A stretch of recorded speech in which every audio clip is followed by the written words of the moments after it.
السلام عليكم ورحمة الله وبركاته.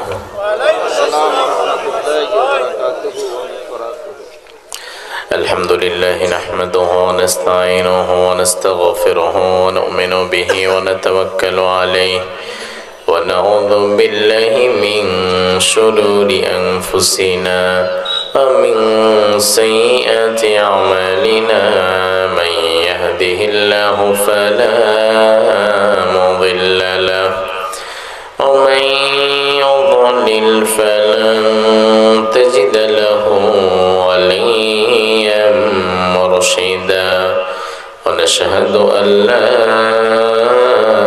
إله إلا الله وحده لا شريك له ونشهد أن سيدنا إيماننا قدوتنا حبيبنا طبيبنا وطبيب أرواحنا محمد الذي أرسله بالحق بشيرا ونذيرا وداعيا إلى الله بإذنه وسراجا منيرا فقد قال الله تعالى في كلامه المجيد وفرقانه الحميد أعوذ بالله من الشيطان الرجيم بسم الله الرحمن الرحيم والله يدعو إلى دار السلام ويهدي من يشاء إلى صراط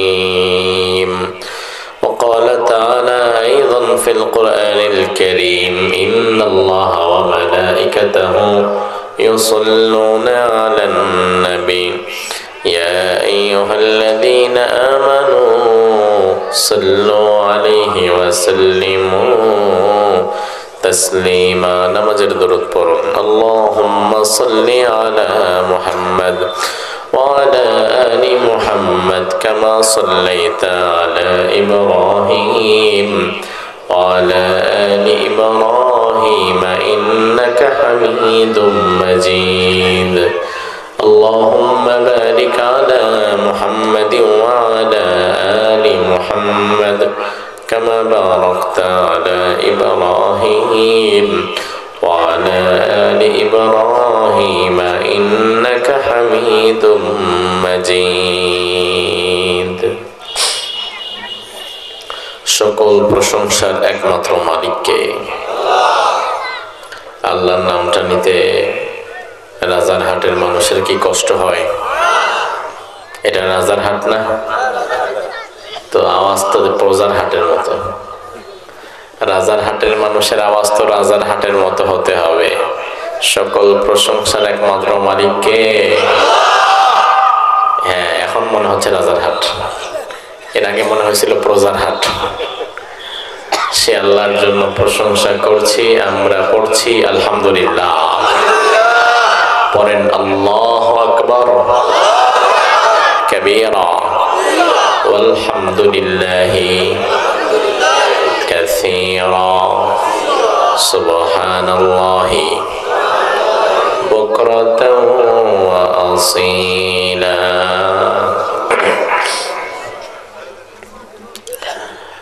আমরা আল্লাহ সুবহানাহু ওয়া তাআলার প্রশংসা করে নিলাম। সহায়তা একটি সমাজ কল্যাণমূলক সংগঠনের উদ্যোগে ৭ম বার্ষিক তাফসীরুল কোরআন মাহফিল। আজকের এই সুন্দর আয়োজনকে আল্লাহ তাআলা কবুল করুক। আরো জোরে কোন আমার আগে কথা বলেছেন আপনাদের এই অঞ্চলের কৃতি সন্তান প্রিয় ভাই মাওলানা সিরাজুল ইসলাম ফারুকী সাহেব, আরবি প্রভাষক বাছরা আজিজিয়া সিনিয়র মাদ্রাসা কুড়িগ্রাম সভাপতি বাংলাদেশ মাজলিসুল মুফাসসিরিন কুড়িগ্রাম জেলা শাখা, সুন্দর কথা বলে। আল্লাহ তাআলা আমার ভাইয়ের সুন্দর কথাগুলোর উপরে আমাদের আমল করার তৌফিক দান করুক। ন্যায় বিচারকের মর্যাদা সম্পর্কে আমার ভাই কথা বলেছিলেন, ন্যায় বিচার সম্পর্কে। বিশেষ তাফসীর কারক হিসাবে আরো কথা বলেছেন মাওলানা সিরাজুল ইসলাম সিরাজি, সভাপতি শ্রমিক কল্যাণ ফেডারেশন কুড়িগ্রাম সদর। ভাইয়ের কথা সম্পূর্ণ না শুনলেও আংশিক আমার কানে এসেছে। তিনিও ইসলাম প্রতিষ্ঠার গুরুত্ব সে সম্পর্কে যথাসম্ভব কিছু কথা বলেছিলেন। সভাপতি হিসাবে আছেন মোহাম্মদ আব্দুর রহমান সরকার সাহেব, অধ্যক্ষ করই নুরুল হুদা কামিল মাদ্রাসা জয়পুরহাট। আল্লাহ সুবহানাহু ওয়া তাআলা আমাদের প্রিয় সভাপতি মহোদয়ের হায়াত দারাজ করুক। পোস্টারে তাছাড়া আর তেমন কারো নাম নাই। পোস্টারে 1 2 3 4 তিনজন আলোচক বৃন্দের নাম আর সভাপতি মহোদয়ের নাম। তো পোস্টারটা কিন্তু দেখেন ছোট মোটো পোস্টার না, পোস্টারটা কিন্তু মোটামুটি বড়। এই সাইজের একটা পোস্টারে বিভিন্ন জেলায় নাম ঢোকায় মিনিমাম 300। আমি কি কথা ভুল বললাম না ঠিক বললাম? শুরুতে 1 লাইন, মাঝখানে আরেক লাইন, এখানে আরেক লাইন। আমি গত কালকের মাহফিলের পোস্টারের কথাই বলি। স্বাভাবিকত কোনো পোস্টার আমার হাতে আসার পরে আমি এটা আমার ফেসবুক ওয়াল থেকে পোস্ট করে দিই, তাহলে ওই অঞ্চলের মানুষজন জানতে পারে, একটা দাওয়াত পৌঁছে যায় তার কাছে। তো গত কালকের মাহফিলের পোস্টার দেখে একজন কমেন্ট বক্সে লিখেছে যে হুজুর, এত মানুষের নামের মধ্যে আপনার নাম কই আর আমার নাম কই, আমি তাই খুঁজে পাচ্ছি না। আরেকজন লিখেছে হুজুর, আমাদের মনে হচ্ছে ওই এলাকার মোটামুটি যারা ছিল শ্রোতা হিসাবে যারা আসবে সবার নামই তুলে দিচ্ছে। আসলে এই কথাটা বলার কারণ কি জানেন? সহায়তা একটি সামাজিক সংগঠন আজকে যে আয়োজনটি করেছে, প্রতিটি পরতে পরতে তারা কিছু সৌন্দর্যের ছাপ রেখেছে, এবং এই বিষয়গুলো যদি আমরা উৎসাহ না দেই তাহলে মানুষ শিখবে কোত্থেকে? বরং এই যে পোস্টার, তাফসীর মাহফিলের পোস্টার মূলত এমনটা হওয়া উচিত, যারা কথা বলবে তাদের নাম, সর্বোচ্চ সভাপতির নাম, কিন্তু কোন জায়গার কোন নেতা, কোন জায়গার কোন খেতা, কোন ভাতে মরা কর্মী 100 টাকা দিছে, 50 টাকা দিছে, ওর নামটা উঠায় দেয়। আছে না নাই? এটা আসলে সৌন্দর্য না, এটা উচিত না। এজন্য আজকের এই মাহফিলের ইন্তেজামিয়া কমিটিকে আমরা ধন্যবাদ জানাই। আল্লাহ সুবহানাহু ওয়া তাআলা যেন তাদের প্রত্যেকটি সুন্দর কাজ এভাবে কবুল করে নেয়, আমরা বলি আমিন। আমার ভাইরা, আপনারা অনেক শীতের রাত, আর বাংলাদেশের অন্যান্য জেলার চাইতে আপনাদের উত্তরবঙ্গে কি শীত কম না বেশি? বেশি। গরমের সময় মনে হয় ভাই গরমও বেশি, তাই না? মানে গরমের সময় গরমও বেশি, আবার শীতের সময় শীতও বেশি। আপনারা যেমন খুব গরমও সহ্য করতে পারেন, আবার খুব ঠান্ডাও আপনারা সহ্য করতে পারেন। আল্লাহ তাআলা আমার প্রিয় কুড়িগ্রামের এই মানুষগুলোকে দুনিয়া এবং আখিরাতের সর্বোচ্চ কল্যাণ এবং সফলতা দান করুক। যারা আমিন বলবো না তাদেরকে দান না করুক। আমি দোয়া করলাম আমার জন্য, আমি কি উত্তরবঙ্গে থাকি? আমি কি আপনাদের এখানের মানুষ? আমি তো দোয়া করলাম আপনার জন্য, কিন্তু তাও যে নিজের জন্য আমিন বলতে পারে না, তোর জন্য তো দোয়া না করলে দোয়া করা দরকার। তো আমি আবার দোয়া করব, আমিন বলতে পারবেন ইনশাআল্লাহ? কেন আমিন বলতে বলছি আপনাকে জানেন? কারণ রাসূল বলেছেন, ইদা ওয়াফাকাল আমিন মাআল মালাইকা গুফিরা লাহু মা তাকদ্দামা মিন যামবি। দুনিয়ার কোন মানুষের আমিন যদি একবার ফেরেশতার আমিনের সাথে মিলে যায়, অতীত জীবনের গুনাহগুলো আল্লাহ ক্ষমা করে দেয়। এবার বলতে পারবে না আমিন? আর কইলা লাভ নাই, আমি আর দোয়া করতাম না। এবার এবার আমিন বলেন। আল্লাহ তাআলা আমার প্রিয় কুড়িগ্রামের মানুষগুলোকে দুনিয়া এবং আখিরাতের সর্বোচ্চ কল্যাণ এবং সফলতা দান করুক। প্রিয় ভাইরা আমার, রাত গভীর হয়ে গিয়েছে, শীতের রাত। আবার আপনাদের প্রতিদিন হয়তোবা এই মুহূর্তে ফসলে কাজ করতে হচ্ছে, মাঠে কাজ করতে হচ্ছে, যেহেতু কৃষি কাজের সাথে আপনারা জড়িত। তো এই জন্য আমরা শীতের রাতে আপনাদেরকে লম্বা চড়া সময় বসাবো না, কষ্টও দেব না। আমি মধ্যম গোছের একটি আলোচনা আপনাদের সামনে কোরআন এবং সুন্নাহ থেকে তুলে ধরব। সেই আলোচনার মূল হেডিং যেটা, আমার আলোচনা পূর্বে পরে যারা শুনেছেন তারা জানেন, আমি যদি 1 ঘন্টা কথা বলি, 1 ঘন্টা নির্দিষ্ট একটি বিষয়ের উপরে ফোকাস করে কথা বলার চেষ্টা করি। আজকেও তার ব্যত্যয় হবে না ইনশাআল্লাহ। আজ আমি আলোচনার শুরুতেই আমার আলোচ্য বিষয়ে সেটা আপনাদের সামনে প্রকাশ করছি। আজ আমার আলোচনার আলোচ্য বিষয় হচ্ছে ইসলামী কল্যাণ রাষ্ট্রের সুফল সমূহ। হয়তো অনেকের বোধগম্য হবে না, হয়তো অনেকের খারাপও লাগতে পারে, কিন্তু মুসলমান হিসাবে একটি ইসলামী রাষ্ট্রের স্বপ্ন দল মত নির্বিশেষে আমাদের সবার মাঝে আছে না নাই?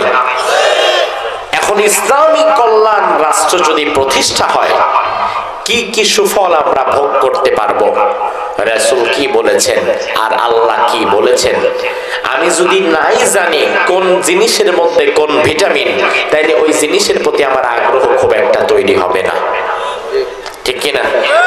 এই যে একটু আগে আপনারা আমিন বলতেই চান নাই, 10 জন 5 জন আমিন বলছে, বাকিরা চুপ করে বসে আছে। যখন আমি আমিনের ফজিলতের হাদিসটা শোনালাম, তখন সুবহানাল্লাহ জায়গায় অনেকে আগে আমিন বলে ফেলছে। তার কারণ এখন সেটার ফজিলতটা পেয়ে গেছে। এজন্য ইসলামী রাষ্ট্রের স্বপ্ন আপনি দেখবেন তো তখন যখন সেই রাষ্ট্রের কল্যাণের দিকসমূহ কোরআন এবং হাদিস থেকে আপনার সামনে তুলে ধরা হবে, তখন সে বিষয়গুলো আপনার বুঝতে সহজ হবে। আমি কঠিন করে আলোচনা করব না, খুব সহজ করে আপনাদের সাথে আলোচনা করার চেষ্টা করব। আপনারা একটু মনোযোগ সহকারে কথাগুলো শোনার এবং বোঝার চেষ্টা করবেন। পারবেন তো ভাই ইনশাআল্লাহ? রব্বুল আলামিন কোরআনুল কারীমের মধ্যে বললেন, ওয়াল্লাহু ইয়াদউ ইলা দারিস সালাম ওয়া ইয়াহদি মান ইয়াশাউ ইলা সিরাতিম মুস্তাকিম। আর আমি আল্লাহ তাআলা তোমাদেরকে সালামের দিকে ডাকি, শান্তির দিকে ডাকি, নিরাপত্তার দিকে ডাকি, এবং আমি আল্লাহ তাআলা যাকে চাই তাকে আমি আল্লাহ তাআলা হেদায়েত দিয়ে দেই। তাহলে আমার ভাইরা বসে থাকলে জবাব দেন, হেদায়েত দেওয়ার মালিক যিনি তিনি কে? আবার শান্তি দেওয়ার মালিক এবং নিরাপত্তা দেওয়ার মালিকও যিনি তিনি কে? আল্লাহ বললেন, বান্দা আল্লাহু ইয়াদউ ইলা দারিস সালাম, আমি আল্লাহ তাআলা তোমাদেরকে শান্তির দিকে ডাকি। শান্তির যে পথ, সেই পথে আমি তোমাদেরকে ডাকি। এজন্য দুনিয়াতে শান্তি কোন পথে সেটা অন্য মানুষ ভালো বলতে পারবে নাকি আল্লাহ ভালো বলতে পারবে? দুনিয়ার মানুষ মূলত শান্তি কামনা সবাই করে। যত ধর্মের মানুষই আছে না কেন, সবাই কিন্তু নিজেরা শান্তিতে থাকতে চায়, নিজেরা শান্তিতে থাকতে চায়, সুখে থাকতে চায়। দুনিয়ার প্রতিটি ধর্মই কিছু না কিছু শান্তির বিষয়ে ফর্মুলা দেয়, পরামর্শ দেয়, কিন্তু একমাত্র ব্যতিক্রম হচ্ছে ইসলাম, যেখানে আল্লাহ সুবহানাহু ওয়া তাআলা শান্তির বিষয়ে শুধু আমাদেরকে নসিহা করে ক্ষান্ত হননি, বরং শান্তি আসবে কোন পথে, ওই পথ আল্লাহ তাআলা নিজে বের করে আমাদেরকে দেখিয়েও দিয়েছেন যে বান্দা, এটা শান্তির পথ, এটা অশান্তির পথ, এটা জান্নাতের পথ, এটা জাহান্নামের পথ, এটা হালাল পথ, এটা হারাম পথ। আমি যদি আজ আপনাদেরকে আলোচনার শুরুতে একটা প্রশ্ন করতে চাই, আমার প্রিয় কুড়িগ্রামের ভাইরা, আপনারা কি শান্তি চান না অশান্তি চান? আপনারা কি আতঙ্ক চান নাকি নিরাপত্তা চান? আপনারা কি ক্ষুধার্ত হয়ে থাকতে চান নাকি খাদ্য চান? এই যে বিষয়গুলো চাওয়াটা কি আমাদের অপরাধ? না, এগুলো আমরা চাইতেই পারি। কিন্তু শান্তি চাইতে চাইতে বাংলাদেশের বয়স তো হয়ে গেল 54 বছর, কিন্তু যত দিন যায় তত কি শান্তি কমে না বাড়ে? জবাব দেয় না। শান্তি কি যত দিন যাচ্ছে তত কি কমছে না বাড়ছে? কমতেছে। এবং মাশাআল্লাহ এইভাবে যদি এই ধারা চলতে থাকে আর কিছুদিন পরে শান্তির মায়ও মরবে, ঠিক না? শান্তির বাপ তো মরছেই, শান্তির মায়ও মরবে, শান্তি এতিম হয়ে যাবে, শান্তি পাওয়া যাবে না। এই জন্য শান্তি আপনি কিভাবে পেতে পারবেন? আমার প্রিয় কুড়িগ্রামবাসী জবাব দিবেন। দুনিয়াতে যেহেতু আল্লাহ মানুষ বানিয়েছেন, মানুষের শান্তি কোন পথে আসবে সেটা আব্রাহাম লিঙ্কন ভালো বলতে পারবে, ইন্দিরা গান্ধী ভালো বলতে পারবে, নাকি আল্লাহ ভালো বলতে পারবে? আর আপনি যদি আল্লাহর ফর্মুলা না মেনে অন্য কোন মানুষের ফর্মুলা মানতে থাকেন, তাহলে বুঝতে হবে আল্লাহর উপরে আপনার বিশ্বাস নাই, আপনার ঈমানটা ভেজাল, ঠিক কিনা? এবার আমি আপনাদেরকে ইসলামী কল্যাণ রাষ্ট্রের কিছু চমৎকার বর্ণনা শোনাবো, আমার থেকে না, রাসূল করিম সাল্লাল্লাহু আলাইহি ওয়াসাল্লাম পরবর্তী যুগ থেকে। আল্লাহ রাব্বুল আলামিন বললেন, দুনিয়ার মানুষ, আমি আল্লাহ রাব্বুল আলামিন তোমাদেরকে শান্তির পথে ডাকছি। দুনিয়াতে যদি তোমরা শান্তি পেতে চাও, আমি আল্লাহর পথে তোমরা হাঁটা শুরু করো, আমি আল্লাহর পথে তোমরা চলা শুরু করো। আল্লাহর হাবিব সাল্লাল্লাহু আলাইহি ওয়াসাল্লাম মক্কা থেকে হিজরত করে মদিনায় চলে গেলেন। মদিনায় যাওয়ার পরে রাসূল করিম সাল্লাল্লাহু আলাইহি ওয়াসাল্লাম টানা 10টি বছর মদিনার প্রেসিডেন্ট হয়ে রইলেন। কয় বছর? কয় বছর? আমার ভাইরা ভালো করে বুঝবেন, রাসূলের জন্মের সময় সামাজিক অবস্থা যেমন ছিল, মৃত্যুর সময় সামাজিক অবস্থা কি তেমনই ছিল? না, বরং জন্মের সময় সমাজের অবস্থা ছিল গোটা দুনিয়ার সব চাইতে খারাপ, আর মৃত্যুর সময় দুনিয়ার অবস্থা গোটা দুনিয়ার সব অবস্থাকে চ্যালেঞ্জ করার মতো ভালো। আল্লাহর হাবিব যখন দুনিয়াতে জন্মগ্রহণ করলেন, সব ঐতিহাসিকরা একমত হয়ে বললেন ওই যুগটা ছিল আইয়ামাল জাহিলিয়া, অন্ধকারের যুগ, অজ্ঞতার যুগ। আর রাসূল করিম সাল্লাল্লাহু আলাইহি ওয়াসাল্লাম ইন্তেকালের আগে দুনিয়ার মানুষকে চ্যালেঞ্জ করে বললেন, খায়রুল কুরুনি করনি, ও আমার উম্মতেরা শুনে নাও, দুনিয়াতে আমি নবীর যুগ সর্বশ্রেষ্ঠ যুগ, আমি নবীর যুগের চাইতে উত্তম যুগ দুনিয়াতে আর আসবে না। তাইলে রাসূল মাত্র হায়াত পেয়েছিলেন 63 বছর। 40 বছর তো রাসূল কোরআন পান নাই, অফিসিয়ালি নবুয়ত পান নাই। তাহলে রাসূল নবুয়ত পেয়েছিলেন, কোরআন পেয়েছিলেন মাত্র 23 বছর। এই 23 বছরে কোরআন দিয়ে তিনি গোটা জাতির অবস্থাকে পাল্টে দিয়েছিলেন। দুনিয়ার মধ্যে 1 নাম্বার বেহায়া সন্ত্রাসী খারাপ মানুষগুলোকে দুনিয়ার সামনে 1 নাম্বার সোনার মানুষ রাসূল বানিয়ে দিতে পেরেছিলেন মাত্র 23 বছর সময় নিয়ে। এই 23 বছরে মানুষের চারিত্রিক এতটা পরিবর্তন যে হলো, এই পরিবর্তনের পেছনে কাজ করেছে একটা কিতাব। আমি জানি না, আপনারা জবাব দেন, কোন কিতাব কাজ করেছে? 23 বছরে গোটা জাতির চিত্রকে পাল্টে দিয়েছে কোরআন। ওই কোরআন কি আজকে আমার আপনার কাছে আছে? আছে না নাই? আমাদের হাতে, মসজিদে, মাদ্রাসায়, ঘরের তাকে, সব জায়গায় কোরআন আছে। তবু আজকে আমার দেশে শান্তি নাই কেন? আমার দেশে অন্যায়, অত্যাচার, জুলুম এত বেড়েছে কেন? তার কারণ হচ্ছে কোরআন আছে মুষ্টিবদ্ধ, কোরআন আছে আবদ্ধ। আবদ্ধ কোরআন কখনো সমাজের রোগ ভালো করতে পারে না। সমাজের রোগ ভালো করার জন্য কোরআনকে রাষ্ট্রীয়ভাবে কাজে লাগাতে হবে। আলোচনার প্রথম পয়েন্টের দিকে যাচ্ছি। 10 বছর রাসূল মদিনাকে সুন্দর করে সাজিয়ে গেলেন। মদিনার নাম কিন্তু আগে মদিনা ছিলই না, জানেন এটা? মদিনার পূর্ব নাম ছিল ইয়াসরিব। ইয়াসরিব মানে হচ্ছে একে অপরের সাথে যুদ্ধের পরে এক পক্ষ মার খাইছে, ওই পক্ষ আবার প্রতিশোধ যে নিতে আসবে, এই প্রতিশোধ প্রবণতাকে বলা হতো ইয়াসরিব। টু টেক রিভেঞ্জ, একে অপর থেকে প্রতিশোধ নেওয়া, প্রতিশোধ প্রবণ একটা জায়গা ব্রাহ্মণবাড়িয়ার মতো, যাদের কথার আগে হাত চলে। রাসূল সেখানে গেলেন। ব্রাহ্মণবাড়িয়া একটা জেলা আছে, নাম শুনেছেন? কুড়িগ্রামের মানুষ তো আমার সহজ সরল ভাই, এরা বুঝে না যে আসলে ব্রাহ্মণবাড়িয়া আবার কি জিনিস। তো আমরা তো মাঝে মাঝে ব্রাহ্মণবাড়িয়া যাই। ব্রাহ্মণবাড়িয়া হচ্ছে এমন এক জেলা, যেই জেলার মানুষ ক্রামবুট খেলা নিয়ে তর্ক বিতর্ক করে কোবায়া 2-4টারে ফালায় দেয়। বিয়ে বাড়িতে গোস্ত শট পড়ছে। গোস্ত শট পড়লো কেন? গরুর ওই পায়া আছে না, বড় পায়ার হাড্ডি দিয়া গোতা মাইরা বরের চাচারে মেরে ফেলছে। শুনলে হাসি লাগে, অবাক লাগে, কিন্তু অবাক করার বিষয় নয় যে আমাদের কাছাকাছি ঢাকার পাশে, কুমিল্লার পাশে ব্রাহ্মণবাড়িয়া। তো এমন একটি জায়গা ছিল মদিনা। রাসূল সেখানে গেলেন। 10 বছর রাসূলুল্লাহ মদিনার দায়িত্ব পালন করলেন প্রেসিডেন্ট হিসাবে।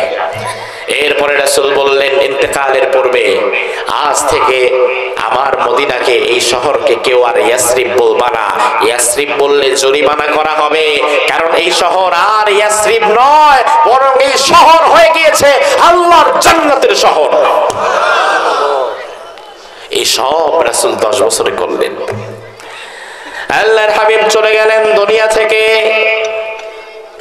রাসূলুল্লাহর পরবর্তী কার্যক্রম হাতে নিলেন সাহাবী আবু বকর সিদ্দিক রাদিয়াল্লাহু আনহু। ইতিহাস বলছে জালা আবু বকরিন ওমর কাদিয়ান ফি খিলাফাতিহি ফামাকাথা সানাতান ফালাম ইয়াখতাসিম ইলাইহি ইসনান। আবু বকর সিদ্দিক রাদিয়াল্লাহু আনহু তিনি যখন খলিফাতুল মুসলিমিন হলেন, মুসলিম বিশ্বের প্রেসিডেন্ট যখন তিনি হলেন, মুসলিম বিশ্বের খলিফা তাকে নির্বাচিত করা হলো। আবু বকর সিদ্দিক অবশ্যই যোগ্য মানুষ, আল্লাহ ভীরু মুত্তাকি পরহেজগার মানুষ। তবে আমার ভাইরা, একটা রাষ্ট্র পরিচালনার জন্য একজন যোগ্য মানুষ দিয়ে কাজ হয় না, বরং একটা রাষ্ট্র পরিচালনার জন্য ওই রাষ্ট্রের সকল দায়িত্বশীল গুলোকে যোগ্যতা সম্পন্ন এবং আল্লাহ ভীরু হতে হয়। কথা বলছেন? তার কারণ রাষ্ট্রের প্রধান দায়িত্বে যিনি আছেন তিনি অনেক ভালো, 5 ওয়াক্ত নামাজ পড়ে, কোনদিন তাহাজ্জুদ মিস দেয় না, প্রত্যেক সপ্তাহে সোমবার এবং বৃহস্পতিবার রোজা রাখে। তিনার মতো ভালো মানুষ পুরা রাষ্ট্রে একজনও নাই। কিন্তু একজন রাষ্ট্রপ্রধানই তো দায়িত্বশীল নয়। প্রধান বিচারপতি দায়িত্বশীল, মন্ত্রীরা দায়িত্বশীল, এমপিরা দায়িত্বশীল, চেয়ারম্যানেরা দায়িত্বশীল, মেম্বারেরা দায়িত্বশীল, প্রশাসন দায়িত্বশীল, সবাই তো যে যার জায়গায় দায়িত্বশীল। এখন অবস্থা যদি এমন হয়, রাষ্ট্রের প্রধান যিনি, তিনি অনেক আল্লাহ ভীরু, তিনি অনেক ভালো মানুষ, তিনি অনেক মুত্তাকি পরহেজগার বান্দা, কিন্তু বাকি তার নিচে যা আছে 2-2.5 হাজার জন মানুষ, সবগুলা এক একটা চোর আর ডাকাত, তাহলে ওই রাষ্ট্রনায়ক যত ভালোই হোক না কেন, ওই রাষ্ট্র থেকে কখনো চুরি, ডাকাতি, হত্যা, ধর্ষণ দূর হবে না। দূর হবে কখন? যখন ভালো হবে এই লাইনে সবাই। রাষ্ট্র দায়িত্বে যারা আছে, রাষ্ট্রের গুরুত্বপূর্ণ পদে যারাই বসে আছে, সবগুলো যখন ভালো হবে, তখন রাষ্ট্রটা জান্নাতি হয়ে যাবে, ঠিক কিনা? যেমন বাংলাদেশের বর্তমান অবস্থা, ডক্টর ইউনূস, তাকে আমরা অভিযুক্ত করছি না, তিনি কথা কম বলেন, কথা বেশি শুনতে পছন্দ করেন, অনেকটা রাজনৈতিক মার প্যাচ না বোঝা একজন সফেদ স্বচ্ছ মানুষ। মার দাঙ্গা তার স্বভাব না, উগ্র মেজাজ তার নাই, কটকট করে কথাও তিনি বলে না, চুপচাপ থাকেন। কিন্তু এরপরও এই 5-6 মাসে বাংলাদেশের আইন শৃঙ্খলা পরিস্থিতি সহকারে নানাবিধ বিষয়ে প্রশ্ন তোলার মতো জায়গা রয়েই গেছে। তার কারণ কি?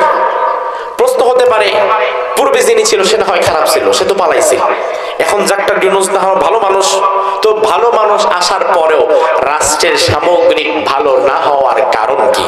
না হওয়ার কারণ হচ্ছে ডক্টর ইউনূস যিনি বসে আছেন প্রধান উপদেষ্টার পদ নিয়ে, তিনি হয়তো ভালো মানুষ, কিন্তু বাকি উপদেষ্টা পরিষদের মধ্যে যারা আছে এর মধ্যে কিছু রাম এবং বামপন্থী চিন্তার লোক আছে। শুধু তাই নয়, বাংলাদেশের প্রশাসন থেকে শুরু করে অপর মহলের এখনো হাজার হাজার মানুষ রয়েছে যারা ছিল বিগত স্বৈরাচারের দালাল। ওই দালালেরা এখনো তাদের স্ব পদে বহাল আছে কিভাবে সেটা আমাদের বুঝে আসে না। গত মাসখানেক পূর্বে পৃথিবীর আরেকটা দেশ সিরিয়াতে গণ-অভ্যুত্থান হয়েছে। 5ই আগস্ট আমাদের যেমন হয়েছে, গত মাসে সিরিয়ার বাশার আল আসাদকে তারা তাড়িয়ে দিয়েছে, সিরিয়ার স্বৈরাচারেরও পতন হয়েছে। সিরিয়ার স্বৈরাচার পতন হওয়ার পরে সিরিয়ার মুজাহিদেরা গত এক সপ্তাহ যাবৎ সিরিয়াতে বিগত স্বৈরাচারের সাথে যারা সহযোগিতা করেছিল ওই সহযোগী দালালদের সিরিয়ার হাজার লক্ষ লক্ষ মানুষের সামনে ধরে ধরে এক একটার মৃত্যুদণ্ড কার্যকর করছে। আমি মনে করি বিপ্লবকে যদি চূড়ান্ত ভাবে ধরে রাখতে হয় এটা ছাড়া কোনো উপায় নাই। আর বাংলাদেশে প্রশাসন থেকে শুরু করে সব জায়গায় বিগত স্বৈরাচারের দালালরা এখনো বহাল তবিয়তে আছে। মানে হচ্ছে আমার বাংলাদেশ যে কোনো সময় নতুন আরেক স্বৈরাচারের কাছে বিক্রি হয়ে যেতে পারে। প্রিয় ভাইরা আমার, আপনারা উঠাউঠি করলেন কেন এভাবে বলেন তো? তাহলে আমরা মোনাজাত করে দিচ্ছি। এখন মোনাজাত করে দেব নাকি আর 10-15 মিনিট বলবো? নাকি যে বিষয় নির্ধারণ করা হয়েছে এটা আপনাদের পছন্দ হয় নাই? তাহলে বলেন, আমি এখন তাহলে কবরের ওয়াজ শুরু করে দিচ্ছি। তাহলে আল্লাহর নবী মুস্তাফা রাস্তা দিয়ে হাইটা যায়, হরিণ একটা বান্দা ছিল গাছের কিনারায়, এটা শুরু করব? তো আপনারা ওঠাউঠি করলেন কেন ভাই? আপনাদের চেয়ে বেশি কষ্ট তো আমার। আমি কত শত কিলোমিটার দূর থেকে আসছি, আর আপনি তো বাড়িতে গিয়ে ঘুমাতে পারবেন, আমি মাহফিল করে যাব কোথায়? আমাকে তো আরো 300-400 কিলো সফর করে আরেক জায়গায় যেতে হবে। তো এইভাবে উঠাউঠি করবেন না আল্লাহর ওয়াস্তে। এতে মাহফিলের যে সৌন্দর্য এটা নষ্ট হয়ে যায়। কারেন্ট যদি এসে থাকে আমাদের ভাইরা জেনারেটরটা একটু বন্ধ করে দেন। আপনাদের কি ভাই মনোযোগ আছে? কি বলেন, মনোযোগ কি আছে? কারেন্ট যাওয়ার মধ্য দিয়ে নাকি এক ধাপ ঘুম হয়ে গেছে আল্লাহ দিলে? মোটামুটি একটু ক্লান্ত ছিলাম আর ওঠার সুযোগটা পাচ্ছিলাম না, আল্লাহ দিলে কারেন্টটা যাওয়ার সাথে সাথে একটা সুযোগ করে দিছে। বিষয়টা কি এমন?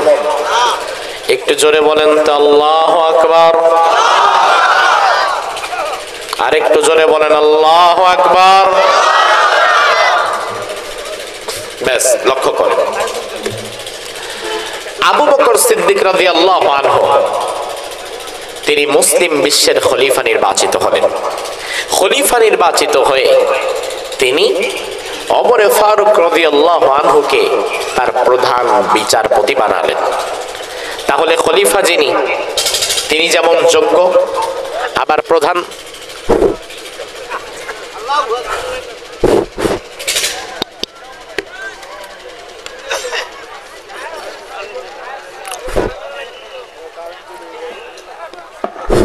জি ভাইরা আলহামদুলিল্লাহ ঠিক হয়ে গেছে। তাকান, খলিফা যিনি তিনি যেমন যোগ্য আবার প্রধান বিচারপতি যিনি তিনি কি যোগ্য না অযোগ্য?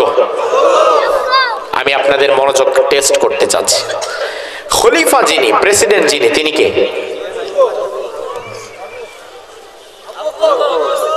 শাহাবুদ্দিন সুপ্পু, নাম বলে গেছে।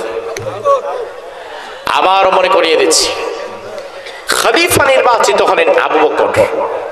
আবু বকর নির্বাচিত খলিফা হওয়ার পরে তিনি প্রধান বিচারপতি হিসাবে পছন্দ করে নিয়োগ দিলেন ওমর ফারুককে। তাহলে খলিফা প্রেসিডেন্ট হচ্ছে আবু বকর আর প্রধান বিচারপতি হচ্ছে এস কে সিনহা। তো তো প্রধান বিচারপতিকে একটি রাষ্ট্রের জন্য এই দুটি পদ সবচেয়ে সেনসিটিভ।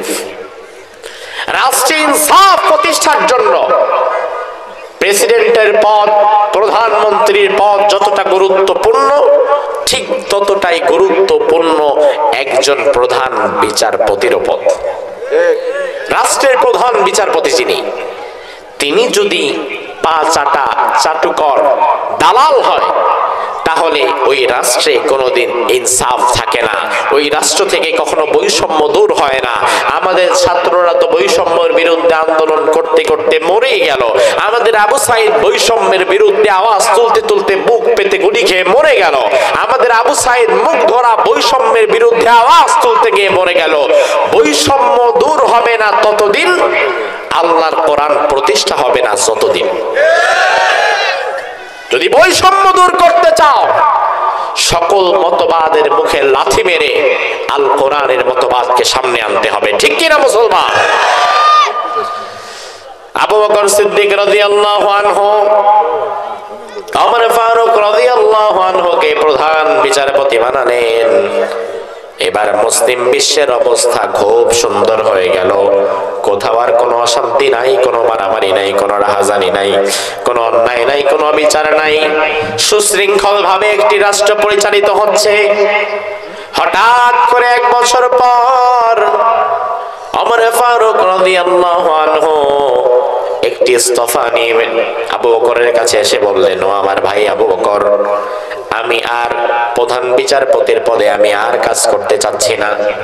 আমি একটা ইস্তফা নামা নিয়ে আপনার কাছে আসলাম, রিজাইন লেটার নিয়ে আমি আপনার কাছে আসলাম।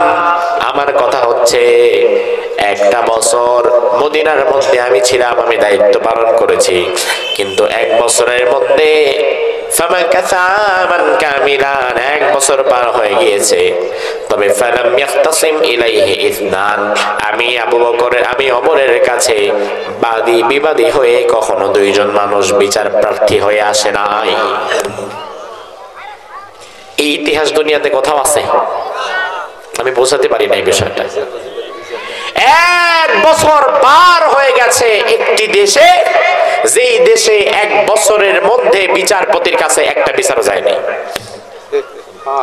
এমন ইতিহাস পৃথিবীতে আছে? কথা কয় না। বাংলাদেশও তো আলহামদুলিল্লাহ আছে। আচ্ছা, বাংলাদেশের বাকি জেলাগুলো বাদ দিলাম, আমাদের কুড়িগ্রামে 1 বছরে কারোর সাথে কারো কোথাও বাজাবাজি হয় না, কোনো বিচার আচার সালিশ বসে না? বসে? গ্রামে গঞ্জেও আছে। অমুক অমুক জনের বউ নিয়ে পালায় গেছে, আরেকজনের মুরগি তার ক্ষেতের মধ্যে ঢুকে দৌড়েছে, আরেকজনের ছাগল আমার ফসল খেয়ে ফেলছে। এগুলো তো ছিচকে বিচার। আর রাষ্ট্রীয় পর্যায়ে বাংলাদেশে বর্তমানে বিচার পেন্ডিং আছে, এখনো বিচার শেষ হয় নাই, এমন মামলার সংখ্যা হচ্ছে 35 লক্ষ। 35 লাখ মামলা, রাষ্ট্রীয় বড় বড় মামলা চলতেছে। আর আপনাদের ছাগল পাগল গরু চোর মুরগি চোরের বিচার তো শেষই নেই, এগুলো তো হিসাবেরই বাহিরে। তাহলে 56,000 বর্গ মাইলের ছোট্ট একটা দেশ, অথচ বিচার আচারের অভাব নাই। আর ওমর এমন এক দেশের প্রেসিডেন্ট হলেন যে দেশে 1 বছর পার হয়ে গেছে, একটা বিচারও আসে নাই। সুবহানাল্লাহ বলবেন না? ওমর বলেন, ভাই আবু বকর, আমি এই কাজ আর করতে পারবো না। তার কারণ 1 বছর কোন বিচার আমি করতে পারলাম না, কিন্তু প্রতি মাসে এটা আমি বেতন নিলাম, বসে বসে মাগনা, আর আমি খাইতে চাই না, আমি আবার আগের মতো কাজ করে খাবো। আবু বকর সিদ্দিক বললেন, ভাই ওমর, তোমার ইস্তফানামা গ্রহণ আমি করলাম না, তোমার ইস্তফানামা আমি হাতের মধ্যে রাখলাম, তবে তুমি একটু আমারে বলে দাও 1 বছরের মধ্যে কেন তোমার কাছে কোনো বিচার আচার আসে নাই? এই কারণগুলো কি হতে পারে তুমি আমার একটু বলে দাও। তোমার কারণগুলো শোনার পরে যাচাই বাছাই করে আমি দেখব আসলে তোমার ইস্তফানামাটা গ্রহণ করা যায় কিনা। এর আগে তোমার ইস্তফানামা আমি গ্রহণ করতে পারলাম না। ওমর ফারুক রাদিয়াল্লাহু আনহু বাড়িতে চলে এলেন। 1 দিন 1 রাত সময় নিয়ে তিনি চিন্তা ভাবনা করতে লাগলেন, কারণ সাহাবায়ে কেরামের মধ্যে এক একজন সাহাবীকে আল্লাহ তাআলা এক এক দিকের জ্ঞান বুদ্ধি বেশি দিয়েছিলেন। যেমন হাদিসের জ্ঞান আল্লাহ তাআলা আবু হুরায়রাকে বেশি দিয়েছিলেন, আবার তাফসীরের জ্ঞান আল্লাহ তাআলা আব্দুল্লাহ ইবনে আব্বাসকে বেশি দিয়েছিলেন। এমনই ভাবে ওমর ফারুক রাদিয়াল্লাহু আনহুকে আল্লাহ তাআলা সিয়াসিয়া তথা রাজনৈতিক মেধা প্রজ্ঞা বেশি দিয়েছিলেন। ওমর ফারুক রাদিয়াল্লাহু আনহু এক রাত একদিন চিন্তা করলেন, কি কি বিষয়ে কি কি কারণে আমার কাছে কোনো বিচার আচার আসলো না। তিনি সুন্দর করে চিন্তা ভাবনা করে সুন্দর একটা সাদা কাগজের মধ্যে পয়েন্ট পয়েন্ট করে 6টা বিষয় তিনি উল্লেখ করলেন। এই 6টা বিষয় যেই জাতির মধ্যে থাকবে ওই জাতির মধ্যে কোনোদিন আর কোনো বিচার আচারের দরকার হবে না। আরো জোরে কর। কয়টা বিষয়? কয়টা? কে লিখেছেন? আবু বকর না, এই যে ভুল করছেন, কে লিখেছেন? ওমর। ওমর রাদিয়াল্লাহু আনহু যে 6টা বিষয় লিখলেন, এই 6টা বিষয় এখন আমরা আমাদের সামাজিক প্রেক্ষাপটের সাথে মিলাবো। ওমর রাদিয়াল্লাহু আনহু আবু বকরের দরবারে পরদিন চলে গেলেন, গিয়ে বললেন, ভাই আবু বকর, আমি লিখে এনেছি এই 6টা কারণে আজ আমার কাছে আর কোনো বিচার আচার নাই। আবু বকর সিদ্দিক রাদিয়াল্লাহু আনহু দেখলেন ওমর ফারুক 1 নাম্বার 2 নাম্বার দিয়ে 6টা বিষয় লিখেছে। আবু বকর বললেন, ভাই একটা একটা তুমি পড়ে শোনাও আর ব্যাখ্যা দাও। ওমর ফারুক বললেন, আবু বকর, এই জাতির মধ্যে বিচার আচার না হওয়ার 1 নাম্বার কারণ হচ্ছে দীনুহুমুন নাসিহা। এই জাতির এক একজন মানুষ পরস্পরের কল্যাণকামী, একে অপরের ক্ষতি কখনো চায় না, বরং প্রত্যেকেই প্রত্যেকের কল্যাণকামী হয়ে দাঁড়িয়ে যায়। কি কামী? কি কামী? আমরা কি কামী? কল্যাণকামী। মদিনার মানুষগুলো ছিল একে অপরের কল্যাণকামী, আর বাঙালি জাতি হয়ে গেছে একে অপরের কল্যাণকামী। কেমনে আরেকজনের ঘাড়ে কাঁঠাল ভাঙ্গা খাইতে হবে ওই থিওরি তার ভালোই জানা আছে। মদিনার কল্যাণকামিতা কাকে বলে? বেশি কথা বলার দরকার নাই, 1 মিনিটের একটা ছোট্ট উদাহরণ দিয়ে একটা ঘটনা বলি, কল্যাণকামিতা কাকে বলে বুঝে যাবেন। মদিনার মধ্যে সাহাবায়ে কেরামের খেজুরের বাম্পার ফলন হয়েছে। এই বছর আপনাদের ফসলের কি অবস্থা? ফলন কি বাম্পার? ফুলকপি ধরা খাইছে? ও লাগানি নাই? মাশাআল্লাহ। আমি গতকালকে ছিলাম ওই জয়পুরহাটের ওদিকে, বললো যে মাশাআল্লাহ ফুলকপি যারা লাগাইছে এরা একদম ফুলকপি হয়ে গেছে, আর আলু মানুষ যারা করছে তারা নাকি খুব ভালো আছে। আমরা আমাদের কৃষক ভাইদের জন্য দোয়া করি। শোনেন, কোনদিন কোন কৃষকের ক্ষতি দেখে হাসবেন না। উত্তরবঙ্গের মানুষগুলোকে অন্যান্য জেলার মানুষেরা একটু ঠাট্টা করে মজা করে কি ডাকে জানেন? আমি কয়েকটা জায়গায় বলেছি আমার উত্তরবঙ্গের মানুষগুলোকে তোমরা মফিজ ডাকো মিয়া। এই মফিজেরা আছে বলেই এখনো তোমার ঘরে 2 বেলা ভাত যায়। তুমি তো শহরে এসির নিচে বসে থাকো, তুমি তো কোনোদিন কাদা পানিতে নেমে ফসল ফলাও নাই, তুমি তো কোনোদিন ধানের বীজ বপন করো নাই, তুমি তো কোনোদিন আলু লাগাও নাই, তুমি তো কোনোদিন কাঁচামরিচ পেঁয়াজ গাছ কেমন হয় তোমার বাচ্চা কাচ্চারা দেখো নাই। আর উত্তরবঙ্গের 8-10 বছরের ছেলেরাও বাবার সাথে মাঠে যাচ্ছে, কাজ করতেছে। বাংলাদেশের অন্যান্য জেলার মানুষগুলো শুধু বিদেশমুখ, তারা বিদেশে বেশি যায়, প্রবাসী বেশি হয়। এখনো আলহামদুলিল্লাহ উত্তরবঙ্গের বিদেশ যাওয়ার হার অন্যান্য জেলার চাইতে কম। তারা এখনো কৃষি কাজ নির্ভর, কৃষিতে তাদের ভালোবাসা আছে, কৃষি নিয়ে তারা পড়ে আছে।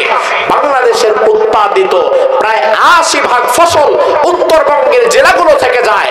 এজন্য উত্তরবঙ্গকে মফিজ বলার আগে ভাববা, চিন্তা করবা। তার কারণে এই মফিজ গুলো আছে বলে তুমি এসির নিচে আর ফ্যানের নিচে বসে ভাত খাইতে পারতেছো। অন্যথায় টাকা থাকতো, টাকা চাবায় খাইতে হইতো, চাল কিনতে পারতাম না। এজন্য কৃষকদেরকে কখনো অপমান করবেন না। কৃষক বাঁচলে বাঁচবে দেশ, ঠিক কিনা? আল্লাহ তাআলা আমার প্রিয় কৃষক ভাইদের কৃষির মধ্যে বরকত দিয়ে দিক, বলি আমিন। আমার ভাইরা, ওমর ফারুক রাদিয়াল্লাহু আনহু তো এক নাম্বার বললেন দীনুহুমুন নাসিহা, পরস্পর পরস্পরের কল্যাণকারী। মদিনার বাজার সাহাবায়ে কেরামের খেজুর খুব ভালো হলো। সাহাবায়ে কেরাম লাইন ধরে বসে বসে খেজুর বিক্রি করছে। আর পৃথিবীর অন্যান্য জায়গার খেজুরের চাইতে মক্কা মদিনার খেজুরগুলো একটু আলাদা প্রায়োরিটি পায়। সব জায়গায় ফেমাস মদিনার খেজুর। এমন সময় বিদেশ থেকে এক আগন্তুক মুসাফির ব্যক্তি মদিনাতে চলে এলেন। মদিনাতে আসার পরে চিন্তা করলেন যাওয়ার সময় আমি কিছু খেজুর নিয়ে যাব, যেহেতু বিখ্যাত খেজুরের বাজারটা মদিনা। এবার তিনি মদিনার বাজারে চলে গেলেন। আসার পরে দেখলেন লাইন ধরে বসে আছে সব সাহাবীদের খেজুরের দোকান। এবার ওই বিদেশি আগন্তুক ব্যক্তি এক সাহাবীর দোকান থেকে 5 কেজি খেজুর নেবেন। তিনি দামাদামি করলেন, দামাদামি করে বললেন ভাই আমারে 5 কেজি খেজুর দাও, কত নিবা? বলল 5 দিরহাম। বলল আচ্ছা ঠিক আছে 5টা দিরহাম দেব, 5 কেজি ভালো খেজুরটা দাও। এবার 5 কেজি ভালো মানের খেজুর সুন্দরভাবে প্যাকেট করে যখনই ওই আগন্তুক ক্রেতার হাতে তুলে দেবে, এমন সময় সাহাবী দোকানদার বিক্রি করতে গিয়েও থেমে গেল, বিক্রি করলো না। বিক্রি না করে এবার ওই সাহাবী দোকানদার আগন্তুক ক্রেতাকে বলল ভাই আপনি কি ইমানের খেজুরটাই নেবেন? বলে হ্যাঁ নিব। আপনি কি 5 দিরহাম দিয়েই নেবেন? বলে হ্যাঁ নিব। এবার ওই সাহাবী দোকানদার বলল ভাই তাহলে আমার থেকে নেওয়া দরকার নাই, আপনি আমার পাশের সাহাবী, আমার পাশের ভাই, তার দোকানে একই মানের খেজুর আছে, আপনি তার দোকান থেকে নিয়ে যান। আপনার কাছে শুনলে একটু কেমন কেমন যেন লাগবে, কি ব্যাপার? তার কাছে আসছে খেজুর নিতে, উনি খেজুর না বিক্রি করে আরেকজনের ঘাড়ে চাপাচ্ছে কেন? এবার ওই মদিনার আগন্তুক ব্যক্তি তিনি বললেন ভাই আমি আপনার দোকানে এসেছি, আপনার খেজুর গুলোই তো আমি দেখলাম, দামাদামি করলাম, সব ঠিক হয়ে গেছে, এখন আমারে দিবেন না কেন? এখন আমার কাছে বিক্রি না করে পাশের দোকান থেকে নিতে বলতেছেন কেন? এবার এই সাহাবী বললেন ভাই রে শোনো, আমার ছোট্ট একটা পরিবার, সারাদিন যা দরকার, যতটুকু উপার্জন দরকার ততটুকু উপার্জন আমার হয়ে গেছে, নতুন করে আর আমার দরকার নাই। তবে আমার ভাই, আমার পাশের ভাই, তার পরিবারটা একটু বড়, আমি লক্ষ্য করে দেখলাম আমার ভাইয়ের যতটুকু বেচা বিক্রি হওয়া দরকার ততটুকু বেচা বিক্রি আজকে তার হয় নাই। এই জন্য এই মুহূর্তে আমি আমার বেচা বিক্রিটা বন্ধ রেখে আমি আমার কাস্টমারকে আমার ভাইয়ের জন্য ছেড়ে দিলাম। এই কল্যাণকামিতার নজির আপনাদের রাজারহাট বাজারে আছে, আসেনি? কুড়িগ্রামে?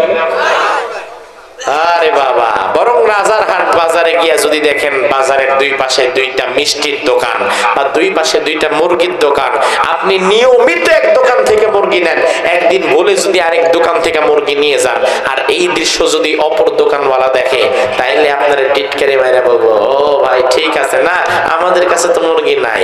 আর পরের বার যখন আসবেন এই দোকানে মুরগি নিতে, তখন কেজি প্রতি 20 টাকা বাড়াইছে, আছে না নাই?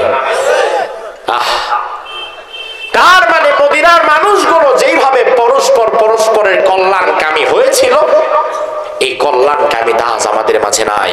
তবে আজও আমাদের মাঝে ওই কল্যাণকামিতার আদর্শ আনার দরকার আছে না নাই?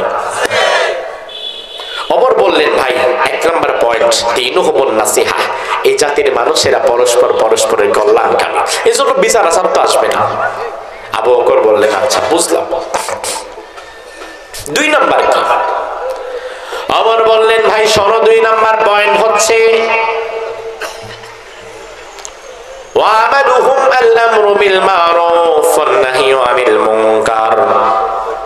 2 নম্বর বিষয় হচ্ছে এই জাতির কাজ হচ্ছে সৎ কাজের আদেশ দেওয়া আর অন্যায় কাজ থেকে মানুষদেরকে বাধা প্রদান করা। আল্লাহ রাব্বুল আলামিন কোরআনের মধ্যে বললেন কুনতুম খায়রা উম্মাতিন উখরিজাত লিন-নাসি তা'মুরুনা বিল মারুফি ওয়া তানহাউনা আনিল মুনকার।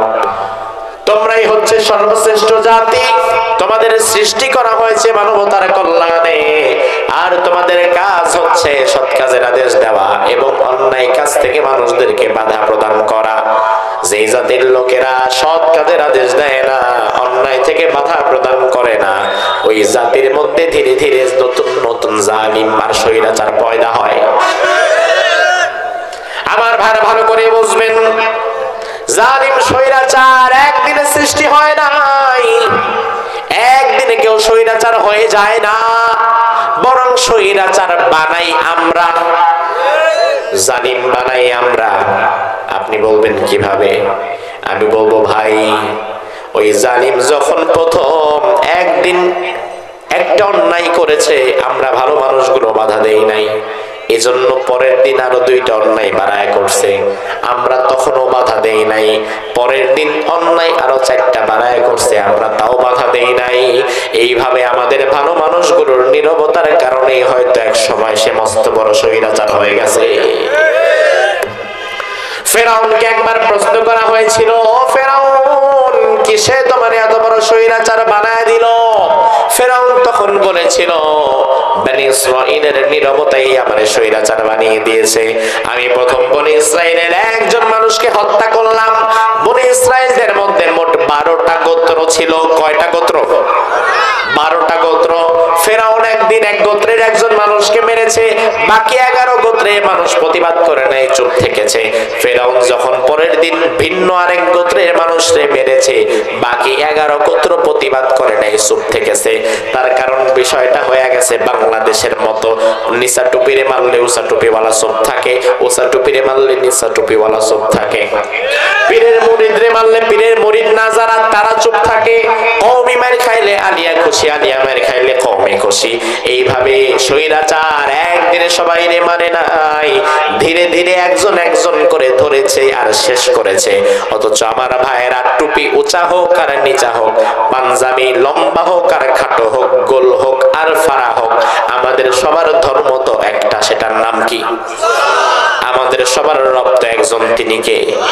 আমাদের সবার নবী তো একজন, তিনি কে?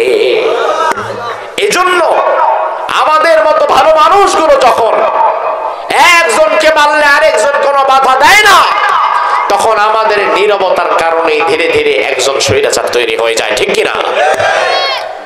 আপনি ভালো মানুষ, হাজী সাহেব মানুষ, এশার নামাজ পড়ে বাড়ির দিকে যাচ্ছেন, বাড়ির দিকে যাওয়ার সময় দেখলেন আপনার ঘরের পেছনে দুইজন ছেলে বসে বসে গল্প করতেছে আর বিড়ি খাচ্ছে। আপনি মুরব্বী মানুষ, চিন্তা করলেন যাক, দুইজন যুবক হয়তো আজকে গল্প করতেছে, বিড়ি খাইতেছে, কি আর বলবো। আপনি কিছুই বললেন না, বাধা দিলেন না। আবার পরের দিন এশার নামাজের পরেও আবার যখন আসলেন, তখনও দেখলেন এই দুই যুবক আপনার ঘরের পেছনে বৈশা বৈশা বিড়ি খাচ্ছে, আপনি তাও বাধা দেন নাই। 2 দিন যদি বাধা না দেন, তৃতীয় দিন দেখবেন এই দুইজন বিড়িখোরের সাথে এবার তৃতীয় দিন আরেক গাঞ্জাখোর যোগ দিছে। আপনি তৃতীয় দিনও বাধা দেন নাই, এবার 4 দিন 5 দিন যাওয়ার পরে দেখবেন এইখানে 3 জন 4 জন না, মোটামুটি 7 8 10 12 জনের গাঞ্জার একটা বিরাট আড্ডাখানা হয়ে গেছে। একদিনে কিন্তু হয় নাই, ধীরে ধীরে হয়েছে। কারণ প্রথম দিন 2 বিড়িখোর গল্প করছে, বিড়ি খাইছে, বাধা দেন নাই। দ্বিতীয় দিন 2 বিড়িখোর গল্প করেছে, বিড়ি খাইছে, আপনি বাধা দেন নাই। চিন্তা করছেন যুবক পোলাপান হয়তো আর আসবে না, কিন্তু ওই বিড়িখোররা দেখলো এখানে বৈশা বিড়ি খাওয়া গাঞ্জা খাওয়া নিরাপদ, কেউ কিছু বলে না। এই জন্য পরের দিন থেকে পুরা গোষ্ঠী সুদ্ধা এখানে ধইরা নিয়ে আসছে। আপনি যদি প্রথম দিন একটা ধমক দিতেন, এশার নামাজের পরে যাওয়ার সময় যদি বলতেন, এই ছেলেরা পড়াশোনা নাই, বসে আছো কেন, বাবার নাম কি, কোত্থেকে আসছো, আপনি যদি ধমক দিতেন, তাহলে সাময়িকভাবে হয়তো তারা আপনার 2টা কথা বলে এখান থেকে চলে যেত। কারণ একজন আরেকজনে বলতো, বন্ধু চল ওদাই গ্যাঞ্জাম করিস না, কারণ মুরব্বীর মেজাজ ভালো না, ঠিক কিনা? মুরব্বীর মেজাজ ভালো না, মুরব্বী রাগারাগি করে, চল বন্ধু আরেক জায়গায় যাই, নতুন আরেকটা আস্তানা খুঁজি। আপনার বাড়ির দিকে আর আসতো না, এখানে আর বসতো না, এখানে গাঞ্জার আড্ডাও জমতো না। কিন্তু আপনি 1 দিন 2 দিন 3 দিন 4 দিন বাধা দেন নাই। আপনার বাধা না দেওয়ার কারণে, অন্যায়ের প্রতিবাদ না করার কারণে 1 সপ্তাহ 10 দিনের ব্যবধানে আপনার বাড়ির পিছের জায়গাটা গাঞ্জাখোরদের দখলে চলে গেছে। সমাজে অন্যায় চলবে, রাষ্ট্রে অন্যায় চলবে, আপনি যদি বাধা না দেন তাহলে ধীরে ধীরে আপনার সমাজ, আপনার রাষ্ট্রটাও কেমন জালিম স্বৈরাচারদের হাতের মুঠোয় চলে যাবে। এজন্য অন্যায় হবে যেদিন, প্রতিবাদ হবে 1 বছর পরে নাকি সেদিন। অন্যায় হবে যেখানে, প্রতিবাদ হবে মক্কায়। অন্যায় হবে যেখানে, প্রতিবাদ হবে সেখানে। অন্যায় হবে যেদিন, প্রতিবাদ হবে সেদিন। আপনি মাশাআল্লাহ দাড়িওয়ালা মানুষ, 5 ওয়াক্ত নামাজ পড়েন, তসবিহ জপ করেন, ফজরের পরে আবার একটু সূরা ইয়াসিন পড়েন, আবার আল্লাহ দিলে গত বছর হজ করে আসছেন। আপনার সমাজে অন্যায় হচ্ছে, আপনার সমাজে অন্যায় হচ্ছে আপনার চোখের সামনে, আপনি কোনো বাধা দেন নাই।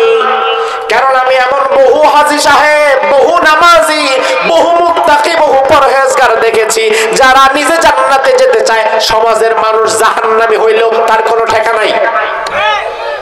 আছে না নাই? বিষয়টা যেন এমন, আমি নিজে জান্নাতে যাইতে পারলেই বাঁচি, তোরা জাহান্নামে যা। অথচ আপনাকে আল্লাহ তাআলা স্বার্থপর হিসাবে বানান নাই। আপনার দায়িত্ব হচ্ছে সৎ কাজের আদেশ দেওয়া, অন্যায় কাজে বাধা দেওয়া। আমার ভাইরা লক্ষ্য করে শুনবেন, বনি ইসরাইলের উপরে সব মানুষ যখন হঠাৎ করে আল্লাহর পাপাচারে লিপ্ত হয়ে গিয়েছে, তখন আল্লাহ রাব্বুল আলামিন জিবরিলকে বললেন, জিবরাইল যাও, এই পুরা জনপদটারে তুমি তোমার পাখার মধ্যে তুলে আকাশ সমপরিমাণ উঁচা করে উল্টা করে আবার ছেড়ে দাও, সব মিশায় ফেলো। হাদিস থেকে আপনাদেরকে শোনাচ্ছি, জিবরিল আমিন আসলেন পুরা জনপদ ধ্বংস করে দেওয়ার জন্য। জিবরিল আমিন এসে যখন পুরা পাখাটা মাটির নিচ দিক দিয়ে ঢোকায়া পুরা জনপদটাকে তুলে ফেলবেন, এবং সবাই জিবরিল আমিন দেখলেন পুরা এলাকার মধ্যে হাজার লক্ষ লক্ষ মানুষ সবাই পাপাচারের মধ্যে লিপ্ত আছে, সবাই অন্যায়ের মধ্যে লিপ্ত আছে, কিন্তু একটা জায়গায় একজন বান্দা বসে বসে বসে বসে আল্লাহর জিকির করতেছে।